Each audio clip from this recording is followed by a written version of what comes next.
I was sitting in my office at the County Emergency Management Center when the phone rang for the third time that morning. And I knew it was going to be one of those days where someone thought their personal inconvenience qualified as a disaster requiring my immediate intervention. The caller ID showed a number I didn't recognize, but the area code was local, so I picked up with my standard greeting about the Larimer County Emergency Management Division. "This is Kenneth Sawyer, Emergency Management Director. How can I help you?" "Yes, hello. This is Brenda Patterson from the Meadowbrook Hills HOA Board. I'm calling because one of your supply depots is improperly placed within our community boundaries, and we need it removed immediately." I pulled up a map on my computer screen while she continued talking. Meadowbrook Hills was a planned community just outside Fort Collins, Colorado. One of those places where every house looked almost identical, and the HOA rules probably dictated what color you could paint your mailbox. We had indeed placed an emergency winter supply station there, right in the community center parking lot, as part of our county-wide preparation for the severe winter storms that had been forecasted. "Madam, that supply depot was coordinated with the city and placed on public property. It's there to serve residents in case of emergency winter weather." "Well, it's unsightly and it wasn't approved by our Architectural Review Committee. We have standards in this community, Mr. Sawyer." I rubbed my temples, feeling the beginning of what would probably become a significant headache. "Miss Patterson, the depot contains emergency supplies like blankets, heating equipment, water, and medical supplies. It's November, and we're expecting a major storm system to move through the area within the next week. These supplies could save lives. That's all well and good, but you should have gone through proper channels. I'm sure there are other locations that would be more appropriate." The conversation went in circles for another 10 minutes before I finally managed to get her off the phone with a promise to review the placement, which I had absolutely no intention of changing. The depot was exactly where it needed to be, positioned to serve the largest number of residents in that quadrant of the county. I made a note in my log about the call and moved on with my day. That was on a Tuesday. By Thursday, things had escalated in ways I couldn't have predicted. My deputy director, Marcus Chen, knocked on my office door around 9 in the morning. "Ken, we've got a situation at the Meadowbrook Hills Depot." I looked up from the weather reports I'd been reviewing. The storm system was tracking even worse than initial predictions, with the National Weather Service now forecasting potential blizzard conditions starting Saturday evening. "What kind of situation?" "Someone's trying to have it removed. There's a moving truck there right now." I was out of my chair and grabbing my county vehicle keys before he finished the sentence. "Call the sheriff's office. Tell them we might need a deputy out there." The drive to Meadowbrook Hills took 20 minutes through increasingly overcast skies. The temperature had dropped 15 degrees since yesterday, and the weather had that heavy, waiting quality that always preceded major winter storms in Colorado. When I pulled into the community center parking lot, I found a scene that would have been comical if it wasn't so potentially dangerous. A large moving truck was backed up to our supply depot, which was essentially a reinforced storage container painted with high-visibility orange and white stripes, and clearly marked with county emergency management logos. 3 men in work clothes stood around looking confused, while a woman in an expensive-looking puffy jacket and perfectly styled blonde hair gestured emphatically at the container. I parked my vehicle, which was clearly marked with county seals and emergency management identification, and walked over. "Excuse me, what's going on here?" The woman turned to face me, and I recognized the type immediately. She had that particular expression of aggressive entitlement that came from years of getting her way through sheer persistence and volume. "Who are you?" "Kenneth Sawyer, Larimer County Emergency Management Director. That's my supply depot you're attempting to move." "Well, Mr. Sawyer, I'm Brenda Patterson, president of the Meadowbrook Hills HOA, and this container is being removed for violation of our community covenants, codes, and restrictions. It's an eyesore and it wasn't properly approved." I took a slow breath, maintaining my professional demeanor. "Miss Patterson, as I explained on the phone, this depot is on public property and serves a critical emergency management function.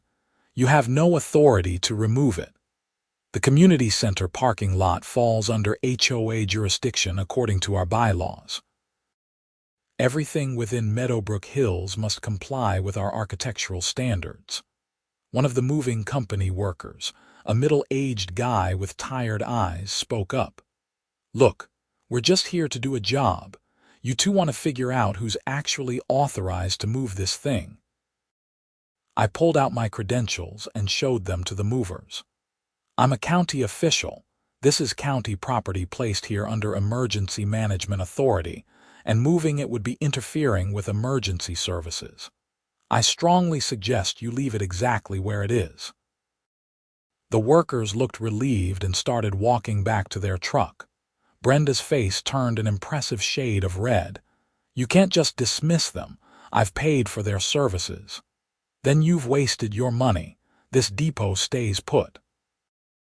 I turned to walk back to my vehicle to get the documentation I kept for exactly these kinds of situations, but Brenda followed me, her voice rising.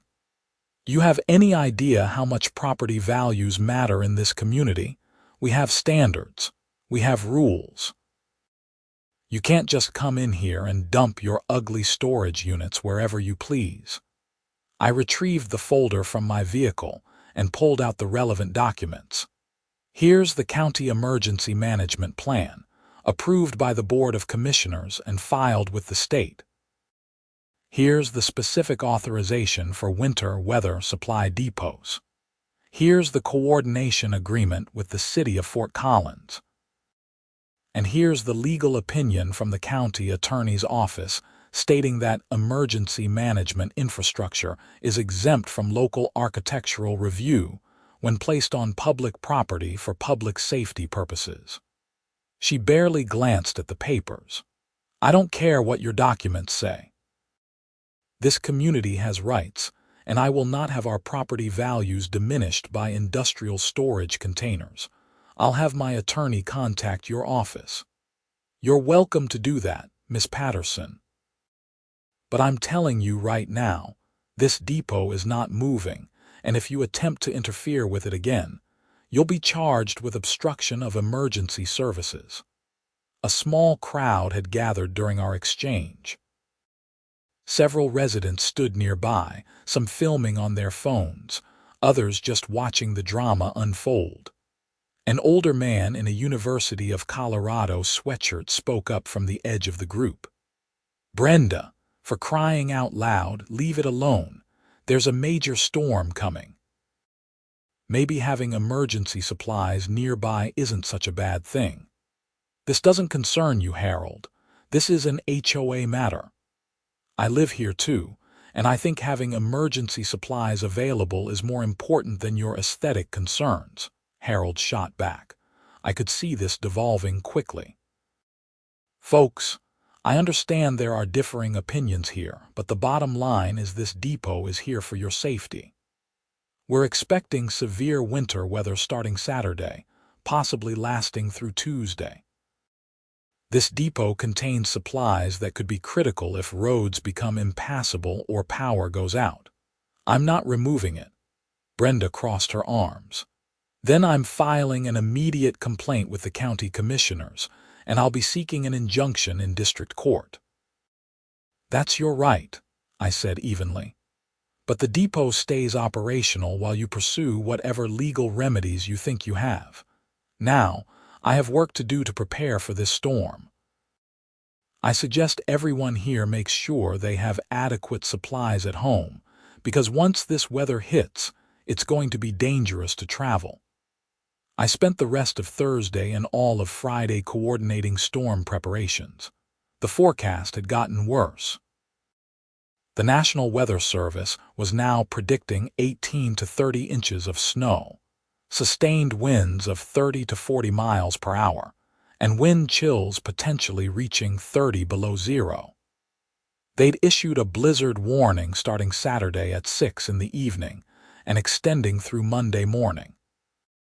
The governor had already declared a state of emergency and activated the National Guard for potential rescue operations.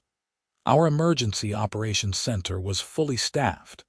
We'd coordinated with power companies for priority restoration plans, and we had snowplow crews on standby. The supply depots across the county, including the one at Meadowbrook Hills, were fully stocked and had been checked multiple times. Everything was as ready as it could be. Saturday afternoon, about 3 hours before the storm was supposed to hit, I got a call from the deputy sheriff assigned to the Meadowbrook Hills area. "Mr. Sawyer, this is Deputy Williams. I'm at your supply depot location and we've got a problem." My stomach sank. "What kind of problem?" "The HOA president, Brenda Patterson, is here with bolt cutters and she's attempting to access the depot. She's claiming she has the right to inspect it for code violations." I was already heading for my vehicle again. "Detain her if she attempts to open the depot or damage the locks." "I'm on my way."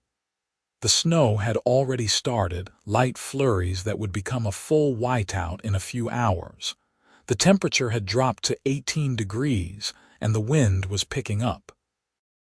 I made it to Meadowbrook Hills in 15 minutes, probably faster than I should have driven given the conditions. The scene I found was both infuriating and somewhat surreal.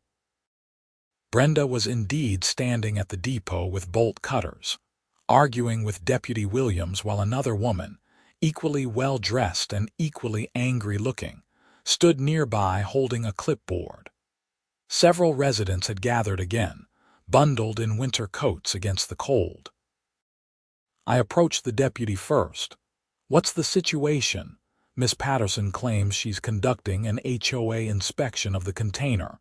I've informed her that it's county property and she has no authority to access it, but she's insisting." I turned to Brenda. "Miss Patterson, what exactly do you think you're doing?" "I'm exercising my authority as HOA president to inspect this structure for code compliance. If you won't remove it, then I'm documenting violations for our legal case." "You have no authority to inspect county property. You're not a building inspector. You're not a code enforcement officer, and even if you were, emergency management infrastructure is exempt from standard building codes under state statute. Put down the bolt cutters and step away from the depot." The woman with the clipboard spoke up. "I'm Susan Miller, Vice President of the HOA Board. We have every right to enforce our community standards." "Not when it comes to emergency infrastructure, you don't. Now, there's a blizzard warning in effect starting in less than 3 hours. I strongly suggest both of you go home and prepare to shelter in place." Brenda's expression had moved beyond indignation into something close to rage. "You think you can just waltz into our community and do whatever you want? We pay premium HOA fees for a reason. We have standards. This community is governed by rules, and those rules apply to everyone, including county bureaucrats who think they are above the law." "I'm not above the law, Miss Patterson. I'm following the law. Emergency Management Authority supersedes HOA regulations." "That's not my opinion. That's Colorado state statute. Now put down the bolt cutters before you get charged with attempted theft of government property and vandalism." "I am not vandalizing anything. I'm conducting an inspection." Deputy Williams stepped forward. "Madam, I'm going to need you to put the bolt cutters down now." For a moment, I thought Brenda was actually going to try to cut the lock anyway, but Susan put a hand on her arm. "Brenda, maybe we should consult with the attorney before we proceed." "Fine," Brenda said, throwing the bolt cutters to the ground where they landed with a metallic clang. "But this isn't over.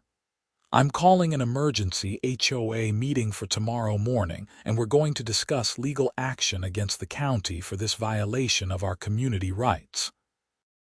Tomorrow morning there's going to be a full-scale blizzard happening," I pointed out.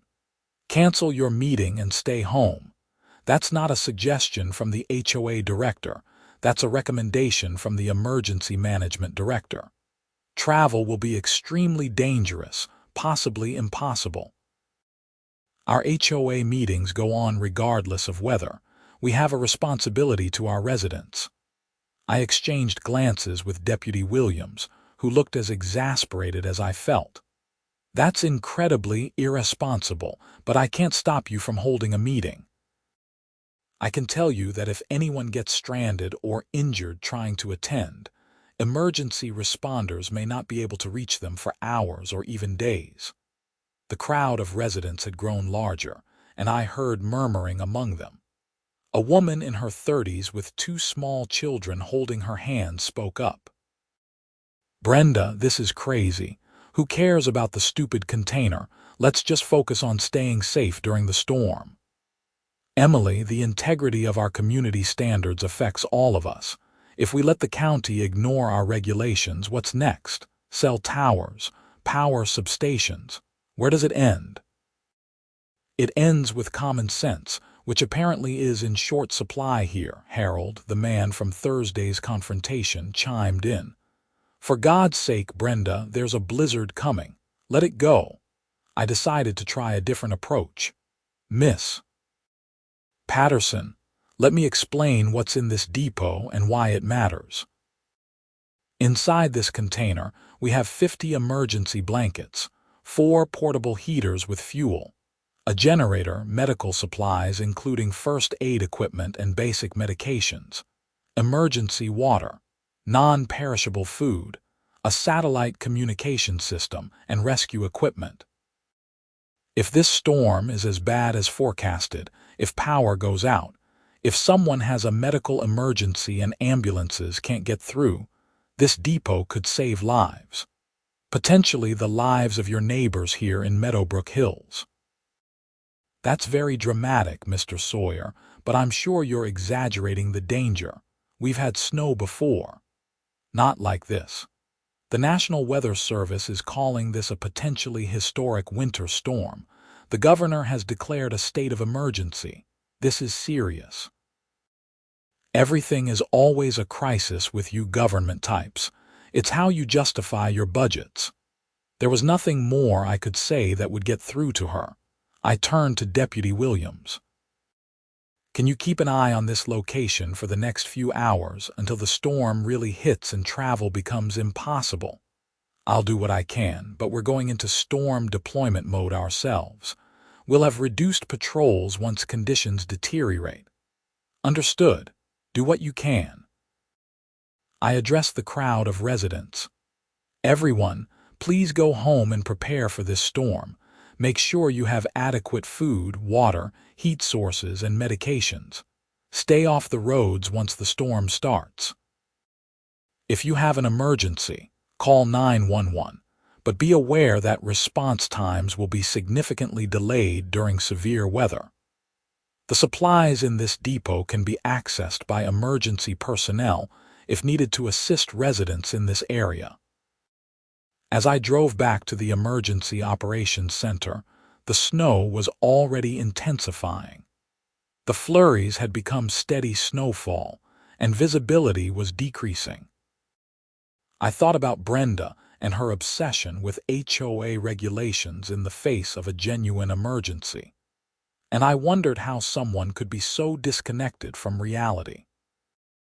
I'd dealt with difficult people before in my career, but there was something particularly frustrating about someone who couldn't see past their own petty concerns even when actual danger was approaching. The blizzard hit exactly when forecasted, 6 o'clock Saturday evening. By 8 o'clock, We had zero visibility conditions across most of the county, with snowfall rates of 3 to 4 inches per hour and wind gusts over 50 miles per hour.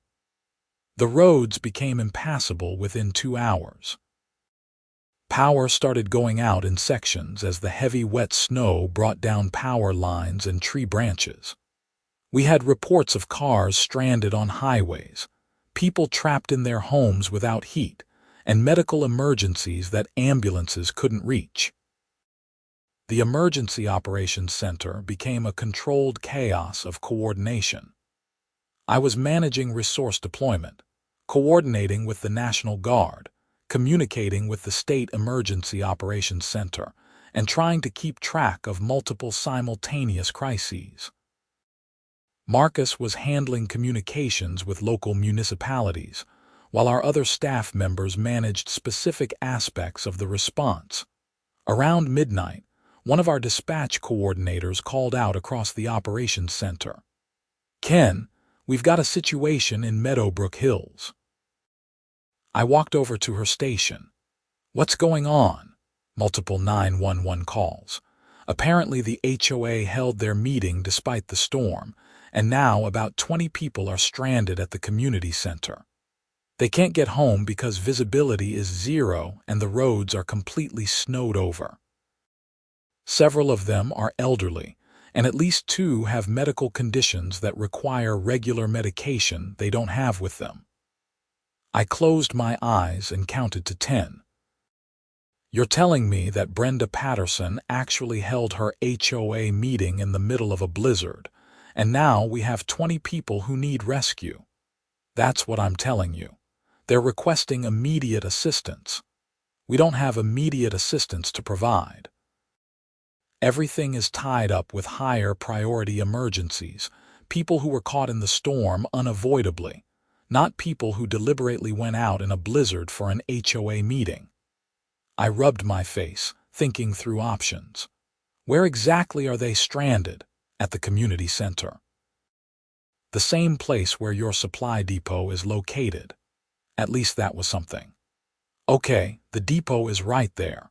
We can't get personnel to them immediately, but the depot has supplies they can use. Contact Deputy Williams if he's still on duty, or whoever is handling that sector. Have them relay instructions for accessing the emergency depot. The access code is 74932. Inside they'll find blankets, heaters, food, water, and medical supplies. The community center itself should provide shelter. They'll need to stay put until conditions improve enough for travel, which probably won't be until Monday at the earliest. The dispatcher relayed the information while I updated our status board with the situation. Marcus came over to review it. They actually held a meeting during a blizzard warning. Apparently, HOA business waits for no storm. I shook my head. At least the depot is right there. They should be able to manage until we can get people to them for evacuation, or until they can travel safely on their own. That's what the depot was there for, Marcus pointed out. Yeah, the one Brenda Patterson spent the last week trying to remove. An hour later, the dispatch coordinator called me over again. "Ken, we have a problem with the Meadowbrook Hills situation." "What now?" "Brenda Patterson is refusing to allow anyone to access the supply depot. She's saying it's still under HOA jurisdiction dispute and can't be opened without proper authorization." I stared at the dispatcher, certain I'd misheard. "I'm sorry, what?" The deputy relayed the access code and instructions, but Miss Patterson is physically blocking access to the depot and refusing to let anyone open it. She's saying that the HOA's legal position regarding the depot hasn't been resolved, and accessing it would constitute acceptance of its placement. There are 20 people stranded in a blizzard, some of them with medical needs, and she's refusing to let them access emergency supplies because of an HOA dispute. That's what we're being told. I felt anger rising in a way that I rarely experienced on the job. I prided myself on staying calm under pressure, on maintaining professional detachment, but this was beyond anything I'd encountered. "Get me Sheriff Morrison on the line. Now." 5 minutes later, I was on the phone with the county sheriff, explaining the situation. "Tom, I need you to understand what we're dealing with here. This isn't just someone being difficult. This is someone actively preventing access to emergency supplies during a declared state of emergency. People could die. Ken, I get it, but I don't have anyone I can send there right now. We've got stranded motorists all over the county. We've got injury accidents. We've got power lines down across roads. Every available unit is committed to life-threatening situations. This is a life-threatening situation. We have elderly people and people with medical conditions trapped without adequate supplies. Can you talk to this woman on the phone? Make her understand the seriousness. I can try, but I've dealt with her before. She's not rational about this. Give it a shot. If that doesn't work, I'll see if I can divert someone once we get through the current priority calls, but it might be hours." The dispatcher connected me with Brenda Patterson's cell phone. She answered on the third ring. "Hello, Miss Patterson. This is Kenneth Sawyer with County Emergency Management. I understand you're preventing access to the emergency supply depot at the Meadowbrook Hills Community Center. Mr. Sawyer, I'm simply maintaining our HOA's legal position. That depot was placed without proper authorization, and accessing it implies acceptance of its placement. Once this storm passes, we intend to pursue legal remedies, and I won't have our case compromised. Miss Patterson, listen to me very carefully. There are 20 people stranded at that location, including elderly residents and people with medical conditions. That depot contains supplies that could be critical to their safety and well-being. You need to allow access immediately. I need to consult with our HOA attorney before I can authorize access to disputed property. It's not disputed property. It's county property. It's emergency management infrastructure. And right now, it's the only source of heat, food, water, and medical supplies available to 20 stranded people. If you don't allow access, you're putting lives at risk. Everything's always life or death with you people. I'm sure everyone will be fine until the storm passes. The community center has heat. For now, if the power goes out, which is increasingly likely given current conditions, those people will be in a building with no heat in below zero wind chills. Miss Patterson, I'm directing you as County Emergency Management Director to stand aside and allow access to those emergency supplies. And I'm declining to follow that direction until I've consulted with legal counsel. This is still America, Mr. Sawyer. You don't have the authority to just order people around. Actually, under Colorado State Emergency Management Statute 2433.5704, during a declared disaster emergency, I do have the authority to commandeer property, direct operations, and compel cooperation with emergency response efforts. What you're doing right now is a violation of that statute. Then I guess you'll have to send someone to arrest me. But you can't, can you? Because nobody can get here through the storm. So I suggest you focus on whatever else you need to be doing and let me handle HOA business. She hung up. I stood there holding the phone, processing what had just happened. Marcus had been listening to my side of the conversation. She's actually blocking access. She's actually blocking access. I turned to the dispatcher. Get the county attorney on the line. I don't care that it's 1 a.m. This is an emergency. The county attorney, Elizabeth Rodriguez, answered sounding groggy but quickly came alert as I explained the situation. Ken, you're right that you have authority under the state emergency management statute. What she's doing is illegal, and she can be charged with obstruction of emergency operations, which is a Class 1 misdemeanor at minimum. If someone is injured or dies as a result of her actions, she could face much more serious charges, but the immediate problem is enforcement. We can't get anyone there for hours, maybe not until the storm passes. Then document everything. Record every communication. Get statements from the people stranded there. Make sure there's a clear record that you gave her direct orders under statutory authority and she refused. When we can get law enforcement there, they'll need to place her under arrest. In the meantime, what about the people stranded? Try to communicate directly with the other people at the location. Someone else might be willing to access the depot despite her objections. She can physically block one person, but she can't block 20. That was a good point. I had the dispatcher contact the deputy again and had him call the other phone numbers from the 911 calls that had come in from Meadowbrook Hills. We managed to reach Harold, the older man who'd spoken up against Brenda before.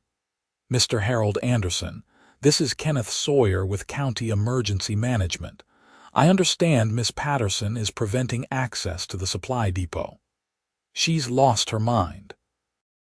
We're all freezing here, and she's standing in front of that container like she's guarding Fort Knox. Some of us tried to just move past her and open it anyway, but she's threatening to have us expelled from the HOA and sued for violation of community covenants. Sir, I'm giving you direct authorization to access that depot. The access code is 74932.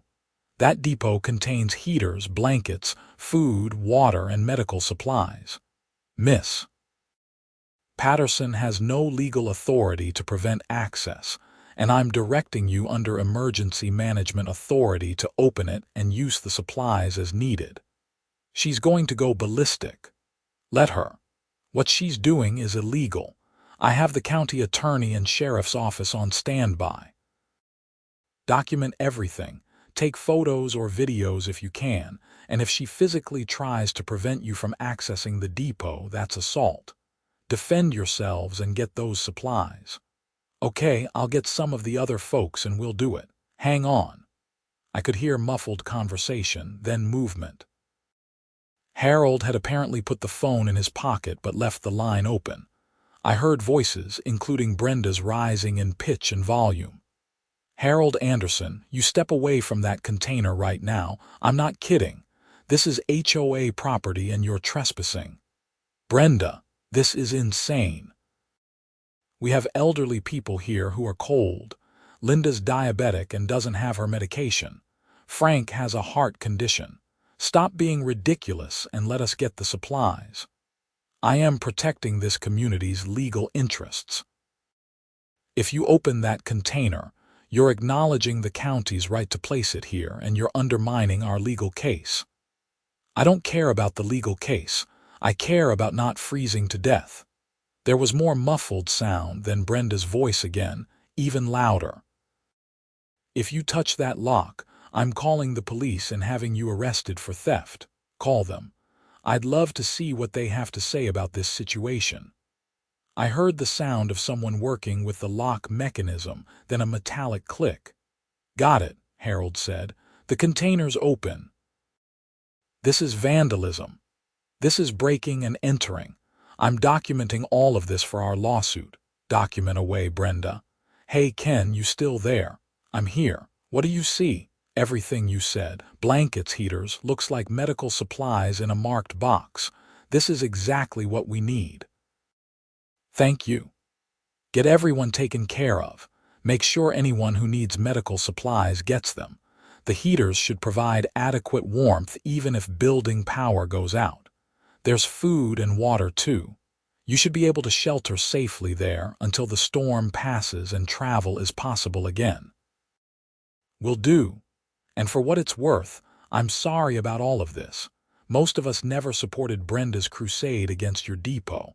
Some of us just don't have the energy to fight her on everything she gets fixated on. I understand. Right now, just focus on keeping everyone safe."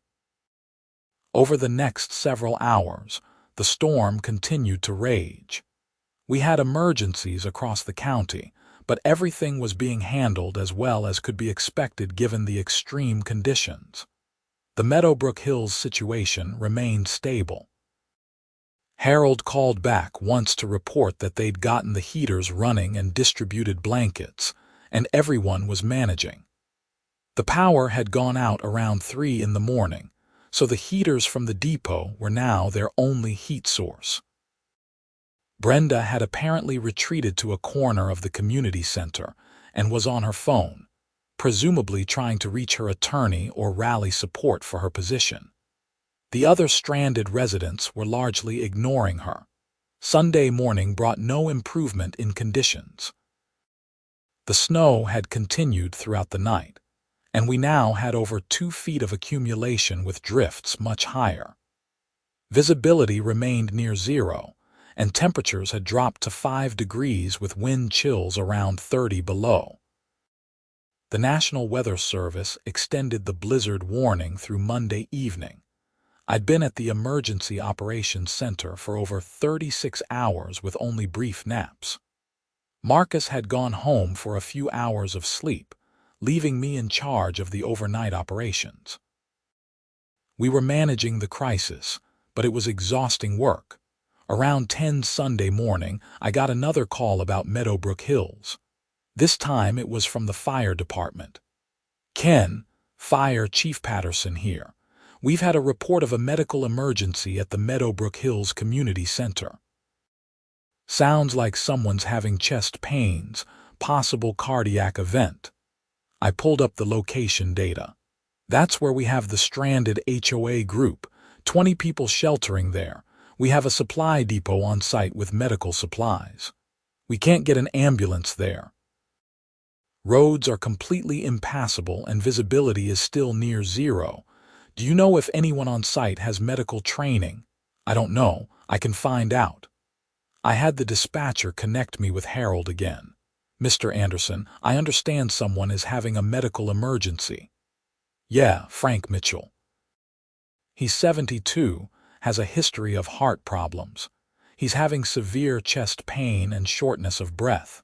We gave him some aspirin from the medical supplies in your depot, but he needs real medical attention. We can't get an ambulance to you. The roads are completely blocked." "Do you have anyone there with medical training?" Susan Miller, the HOA vice president, is a retired nurse. She's with him now. Put her on the phone. A moment later, a woman's voice came on the line. "This is Susan Miller. Miss Miller, Kenneth Sawyer with County Emergency Management. I understand you're a nurse, and you're treating someone with possible cardiac symptoms." "Yes, Frank Mitchell. He has significant cardiac history. Angina, previous MI about 5 years ago on multiple medications. He's presenting with crushing chest pain radiating to his left arm, diaphoretic, short of breath. Classic MI presentation. He needs to be in a hospital. We can't get transport to you right now. The entire county is shut down. What supplies do you have available?" I've given him aspirin. "The medical kit in your supply depot has oxygen, which I've started. There's a basic cardiac drug kit, and I've found nitroglycerin. But if this is a full-blown MI, he needs interventional cardiology, and he needs it soon." I turned to the fire chief, who was still on another line. "Chief, we need a life flight. This sounds like a legitimate cardiac event. In this weather, Ken, the helicopters are grounded. We can't fly in near zero visibility with 60-mile-per-hour wind gusts." I knew he was right, but I had to try every option. "What about the National Guard?" "They have more capable aircraft. Even military helicopters can't fly safely in these conditions. We'd just be creating more casualties." I got back on the line with Susan. "Miss Miller, we're working on transport options, but it's looking like you're going to need to manage this situation on site for at least several more hours, possibly longer. Can you do that?" "I can do what I can do, But Mr. Sawyer, if this is a STEMI, his chances decrease significantly with every minute that passes without intervention. He could go into cardiac arrest. That medical kit doesn't have everything I'd need to run a full code. Do the best you can.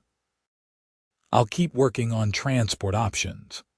The next 4 hours were some of the most stressful of my career. I was coordinating with the National Guard, the State Emergency Operations Center, the Air Force Rescue Coordination Center, and every other resource I could think of to find a way to get Frank Mitchell to a hospital. Meanwhile, Susan was doing everything she could with limited supplies, and Frank's condition was deteriorating. Around 2 in the afternoon, I got a call from a National Guard major. "Mr. Sawyer, we have a potential option.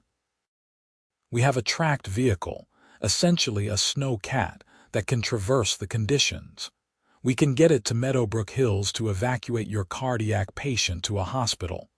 Approximately 90 minutes from the time we roll out. Do it. I'll coordinate with the receiving hospital. Be advised, this is a significant resource commitment. We're pulling this vehicle and crew from other operations. If this isn't a genuine emergency, there will be questions asked. It's genuine. I have a retired nurse on site reporting classic MI presentation in a 72-year-old cardiac patient. This is as real as it gets. Understood. We're rolling now." I relayed the information to Susan, who sounded relieved but still concerned. "That's still 90 minutes, assuming they don't run into delays. He's stable for now, but barely. I'm watching him closely for any sign of arrest. You're doing great. Just keep him alive until transport gets there." "I'm trying." "And Mr. Sawyer, I want you to know that I'm appalled by Brenda's behavior through all of this. If we'd had access to these supplies earlier, I could have had oxygen on Frank immediately when symptoms started. Her delay could have made a difference in his outcome. She's put all of us at risk with her stubbornness. We'll deal with that once everyone is safe. Right now, just focus on Frank." The National Guard transport arrived at Meadowbrook Hills at 3:45 Sunday afternoon. They loaded Frank Mitchell and got him to North Colorado Medical Center in Greeley, where a cardiac catheterization team was waiting. He'd indeed had a heart attack, but thanks to Susan's immediate treatment and the eventual transport, he survived. The cardiologist said that the oxygen and aspirin had probably made the difference between survival and a much worse outcome. By Monday morning, the storm was finally beginning to ease. Snow was still falling, but visibility had improved and wind speeds had decreased. Plows were out clearing main roads, and we started being able to move resources more freely. The National Guard transported the rest of the stranded Meadowbrook Hills group home around noon on Monday. Tuesday morning, with the storm finally over and roads mostly passable, I met with Sheriff Morrison and the county attorney at the sheriff's office. "We need to deal with the Brenda Patterson situation," I said. "What she did wasn't just obstinate, it was criminal. She deliberately prevented access to emergency supplies during a declared disaster emergency, and her actions directly contributed to a delay in medical treatment that could have killed someone." Elizabeth Rodriguez had compiled a comprehensive case file. "We have multiple violations here. Obstruction of emergency operations under State Statute 2433.5710 is a Class 1 misdemeanor. Given that her actions resulted in someone suffering serious bodily injury, we can argue for enhanced charges. There's also potential civil liability for Frank Mitchell's medical costs and damages. And we have multiple witnesses and phone recordings documenting her actions. I want charges filed," I said. "This can't stand. If we don't hold her accountable, what message does that send? That HOA presidents can interfere with emergency operations as long as they're stubborn enough." Sheriff Morrison nodded. I agree. I'll have deputies pick her up today. We'll charge her with obstruction of emergency operations, reckless endangerment, and we'll see what else the DA's office wants to add. Brenda Patterson was arrested Tuesday afternoon. According to the report I received later, she was absolutely indignant, insisting that she'd been protecting her community's rights and that the county had no authority to place the depot on HOA property. She apparently spent the entire booking process demanding to speak to her attorney and threatening lawsuits against the county, the sheriff's office, and me personally. Her arrest made the local news, and the story quickly gained traction. The headlines wrote themselves. HOA president arrested after blocking access to emergency supplies during blizzard. The news coverage included interviews with Harold and other Meadowbrook Hills residents who described being stranded while Brenda prevented them from accessing supplies. They interviewed Susan Miller, who explained how the delay in accessing medical supplies had put Frank Mitchell at greater risk. The public reaction was overwhelmingly against Brenda. Social media lit up with outrage at her actions. The story even made national news, becoming one of those viral examples of HOA overreach taken to a dangerous extreme. The Meadowbrook Hills HOA held an emergency meeting the following week. By that time, Brenda had been released on bond but was facing serious charges. According to Harold, who called to update me, the meeting was packed with angry residents. They voted unanimously to remove Brenda from her position as HOA president, to remove her from the board entirely, and to issue a formal apology to the county and to me specifically for her actions. Susan Miller was elected as the new HOA president. One of her first actions was to send me a letter formally thanking the county for the emergency supply depot and requesting information about how the HOA could better coordinate with emergency management for future disaster preparedness. She also established an emergency preparedness committee within the HOA to help residents prepare for future winter storms or other disasters. Frank Mitchell made a full recovery and was released from the hospital after a few days.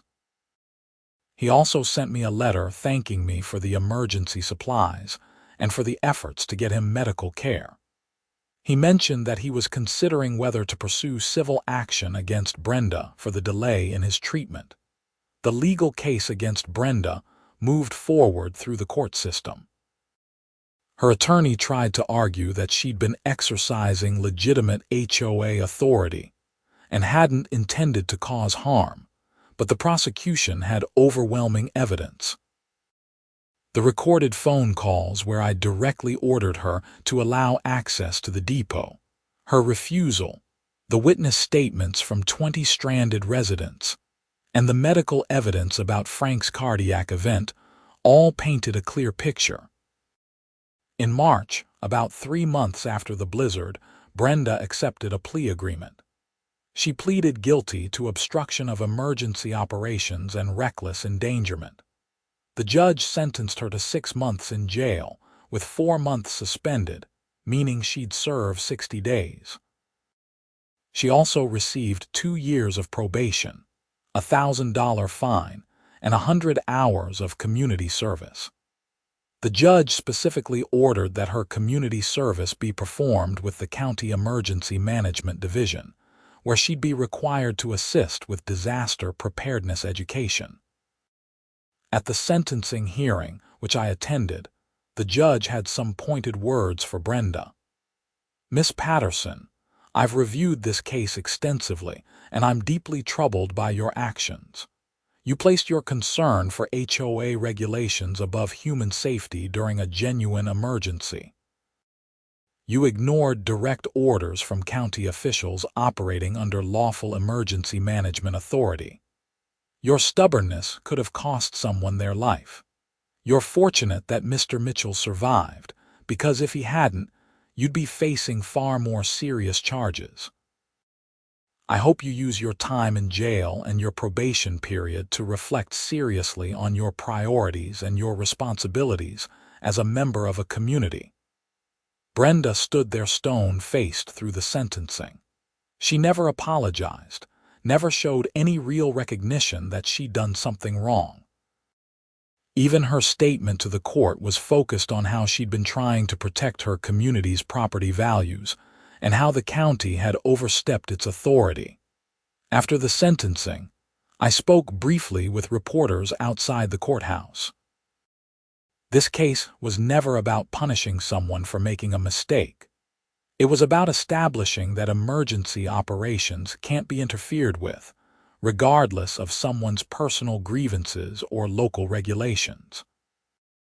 During a disaster, emergency management authority supersedes HOA rules, and anyone who doesn't respect that puts lives at risk. I hope this case sends a clear message that such interference won't be tolerated. When Brenda reported for her community service hours with my department, I assigned her to work with our public education team. Her job was to help prepare disaster preparedness materials and to participate in community education events. It was awkward at first, having her working in my department after everything that had happened, but I thought it was important that she see what emergency management actually involved and understand why our work mattered. Over the course of her 100 hours, I think some of it actually got through to her. She helped develop winter weather preparedness guides for HOAs specifically, which included clear information about when emergency operations superseded local regulations. She attended training sessions about disaster response and saw firsthand the complexity of managing large-scale emergencies. One day, near the end of her community service requirement, she approached me in my office. "Mr. Sawyer, I want you to know that I've learned a lot working here." "I'm glad to hear that," I said cautiously. "I still think you should have coordinated better with our HOA before placing the depot," she continued, and I suppressed a sigh. "But I understand now why you placed it where you did, and I understand that emergency operations have to take priority during actual emergencies. I made some mistakes in how I handled things." It wasn't exactly a full apology, but it was probably as close as someone like Brenda was capable of getting. "I appreciate you saying that. For what it's worth, I do understand that HOAs have legitimate concerns about their communities. In the future, we'll try to do better outreach and coordination with neighborhood organizations when we're planning emergency infrastructure. But when there's an active emergency, when lives are at stake, that's when our authority has to be respected. I understand that now." After she completed her community service, I didn't hear from Brenda again. According to Harold, who I'd stayed in touch with, she'd moved out of Meadowbrook Hills shortly after completing her probation. The embarrassment of the arrest, the news coverage, and being removed from her HOA position had apparently become too much for her to bear. The supply depot remained at the Meadowbrook Hills Community Center, of course. In fact, after the blizzard, we received requests from several other communities asking for similar depots in their neighborhoods. The incident had actually raised awareness about the importance of distributed emergency supplies, and HOAs that previously might have objected were now actively requesting them. The following winter, Susan Miller invited me to speak at a Meadowbrook Hills community meeting about winter preparedness. I accepted, and I was pleased to see about 75 residents turn out for the presentation. I talked about how to prepare for winter storms, what supplies to keep on hand, how to stay safe during severe weather, and how our emergency management system worked. During the question and answer session, a young woman asked, "Mr. Sawyer, after what happened last year with our previous HOA president, How can we as residents make sure we're supporting emergency management efforts rather than interfering with them? That's a great question, I said. The key is understanding that emergency management and community organizations don't have to be adversarial. We want to work with HOAs and other neighborhood groups. If you have concerns about emergency infrastructure or operations, talk to us before there's a crisis. Ask questions, understand our reasoning, and help us understand your community's concerns. What doesn't work is trying to prevent emergency operations during an actual emergency. Once a disaster is happening, once there's a threat to life and safety, that's when you have to trust that emergency personnel know what they're doing and let us do our jobs. Harold raised his hand. I think last year taught all of us an important lesson about priorities. When it came down to it, having those emergency supplies available saved lives. Frank Mitchell is alive today because of that depot and the medical supplies it contained. No HOA regulation is more important than that. The room erupted in applause, and I saw several people nodding in agreement. After the meeting, numerous residents came up to thank me personally for the work we did during the blizzard and for placing the emergency depot in their community. Several told me they'd taken the experience as a wake-up call to improve their own family emergency preparedness. One elderly woman hugged me and said, "Thank you for not giving up on us, even when our HOA president was being impossible." That winter brought more snow, but nothing like the historic blizzard we'd experienced the previous year. Our emergency operations continued as normal, and the supply depots across the county remained in place and were maintained. I never had another significant conflict with an HOA, though there were occasional minor disagreements that were resolved through communication and compromise. The Brenda Patterson case became something of a legend in emergency management circles. I was invited to speak at several conferences about the incident, and it became a case study in emergency management training programs about dealing with interference during disaster operations. The case was cited in updated state guidance about emergency management authority and was used to help clarify the relationship between emergency operations and local regulations. For me, the whole experience reinforced something I'd always believed, but had never seen tested quite so dramatically. Emergency management isn't just about having plans and resources. It's about having the authority and resolve to implement those plans when they're needed, even in the face of opposition. It's about putting safety above politics, regulations, and personal grievances. And it's about standing firm when someone tries to elevate their petty concerns above life and death matters. I kept a photo on my office wall from that winter. It showed the emergency supply depot at Meadowbrook Hills, covered in snow during the blizzard, with the orange and white stripes barely visible through the accumulation. To me, it represented everything our work was about. Preparedness, resilience, and the determination to protect people even when they sometimes didn't want to be protected. Years later, I still think about that week when Brenda Patterson tried to prevent access to emergency supplies during a blizzard. I think about Frank Mitchell and how close we came to losing him. I think about the 20 people stranded in that community center, while someone who should have been looking out for their well-being instead put HOA regulations ahead of their safety. But I also think about Harold and the other residents who stood up against her unreasonable stance. I think about Susan Miller providing skilled medical care with limited resources. I think about the National Guard crew that drove a tracked vehicle through near impossible conditions to save a life. I think about all the people who did the right thing, who prioritized human safety over bureaucratic concerns, who worked together during a crisis. That's what emergency management is really about.